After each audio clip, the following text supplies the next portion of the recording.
Hey guys, it's Rich with the Kansas Flying Disc Association with our next episode of Three Questions With. Really excited this week because I am with the founder of Dynamic Discs, Jeremy Rusco. Jeremy, how are you doing today? Doing great today. Glad to have you in town. Thanks for visiting Emporia. Yeah, well, we're here on a guy's disc golf trip. We just played Peter Pan this morning, and we're going to do the country club this afternoon. And thinking about that, the impact that Jeremy and your company has had not only on the sport of disc golf, equipment-wise, but also supporting players.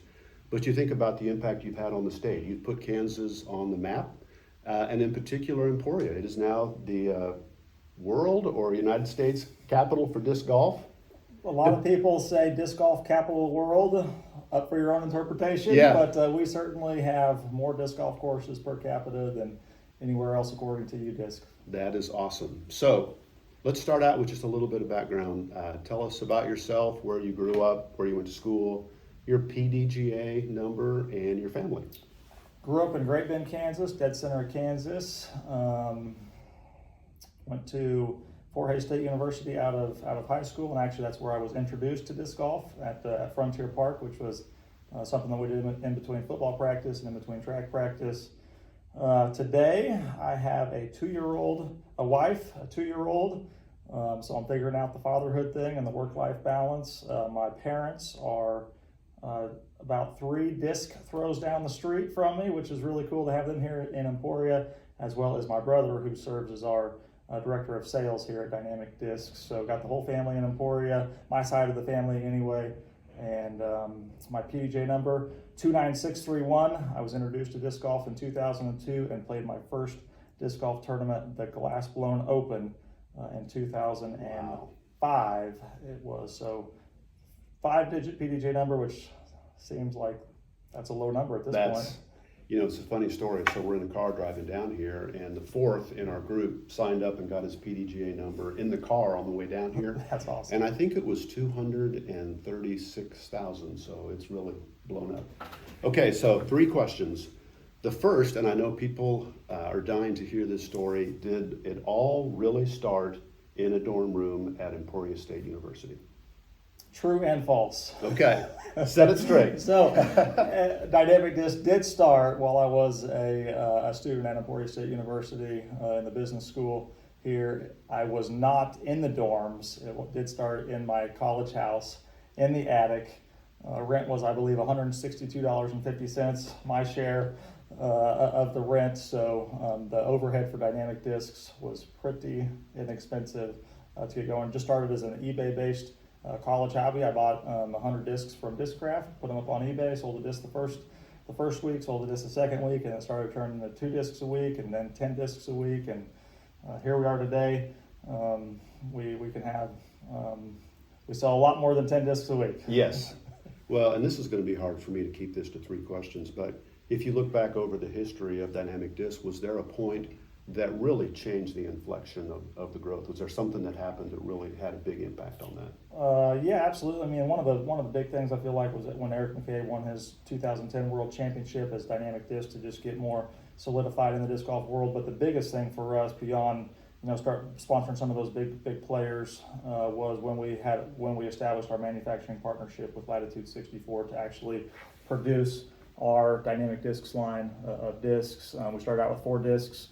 The Judge, Trespass, Escape, and Fugitive just came up on the 10-year anniversary of those first 4 discs being PDGA approved. We do have the Supreme Series coming out in those 4 models that they're going to be they're new PDGA approved molds.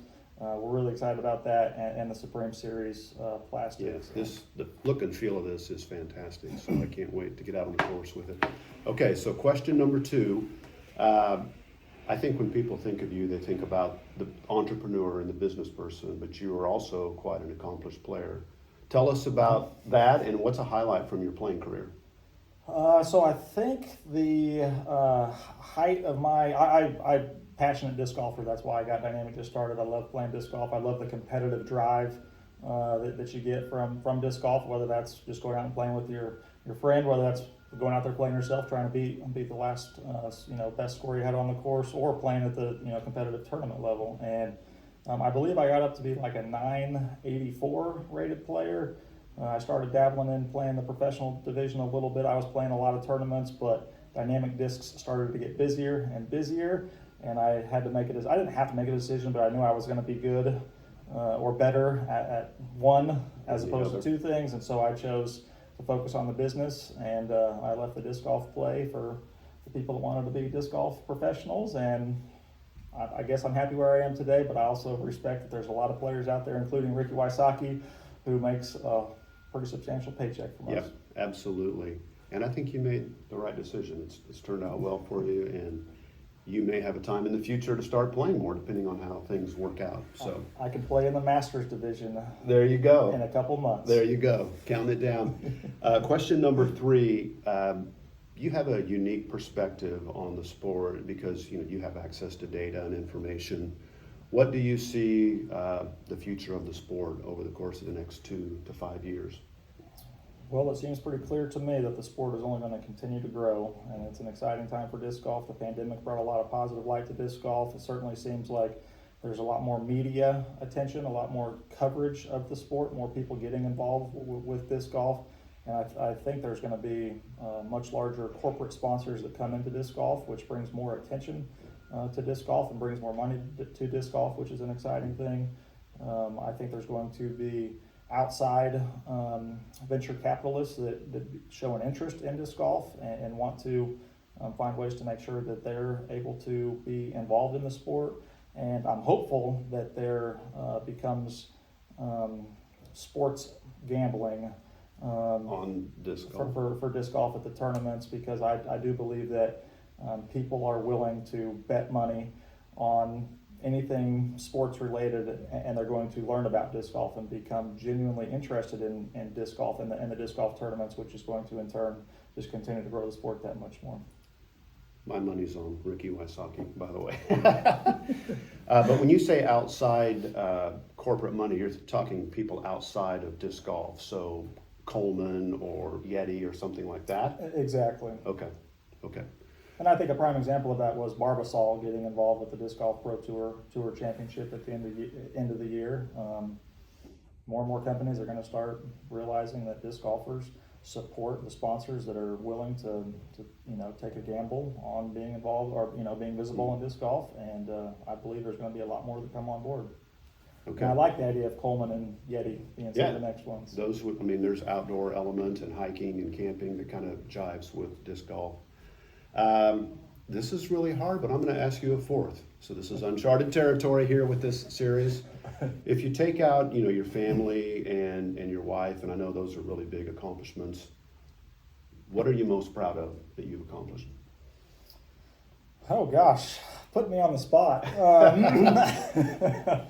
I don't know. I mean, I guess it's really cool to know that there are around 80 Dynamic Disc employees today that either themselves or their family depend on, coming to work at Dynamic Disc, coming and getting a paycheck from Dynamic Discs, and that's only going to continue to grow as I see it, which will allow us to continue to provide for even more families. And I think the idea that Emporia, the fact that Emporia is becoming such a disc golf destination, the disc golf capital of the world, the number one small town for disc golf, according to UDisc, those things are really important, and it's exciting to see that we've established and built quite a bit here in Emporia over the last almost 18 years, and definitely think that the future is bright for disc golf, and we're just excited to be a part of it. All right. Well, I do want to say that this is pretty impressive, and you can look behind us and you can see the stacks and stacks of products and what they have. A lot of families depend on Dynamic Disc, but it's also a great place to work, and that's really important too, is allowing people to kind of have a vision and purpose and feel like they're making a difference, and I know that exists here. So with that, thank you for your time. I appreciate you spending it with the Kansas Flying Disc Association. Appreciate all you guys. Thank you. All right, till next time. All right. 5 minutes?